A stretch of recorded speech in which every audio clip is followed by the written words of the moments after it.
We're finally talking with Muruga Booker. How are you doing, Muruga? I'm doing fantastic, and it's wonderful to be with all you punksters on the planet. That's so great. I understand that you did a jam with none other than this guy named James Marshall Hendrix himself, and he was the bass player in that jam. Could you tell us how that came together? I got a chance to see Buddy Miles and, jam with him, and we used to hang out together and exchange riffs. And one night I went down to the club at the scene, and my buddy sometimes would have 2-3 drums set up, and he did that night.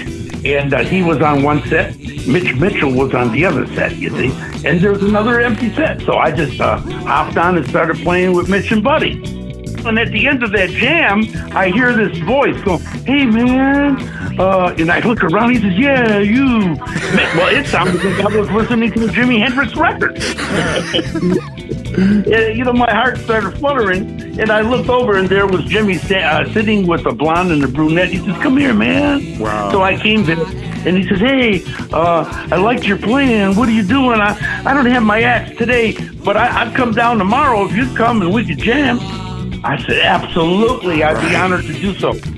And so the next day I went down, and he brought a bass. I had the set of drums next to him where he was with the bass about 4 feet away. Mm-hmm. And he looked at me, and I looked at him, and then he closed his eyes, and we started playing. And my eyes were closed, and I was aware of the inner dark space.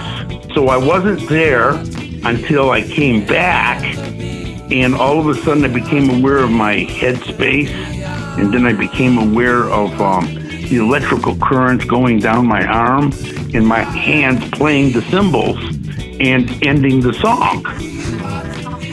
Wow. And I looked at him and he looked at me, and we smiled and hugged each other, and he gave me his number.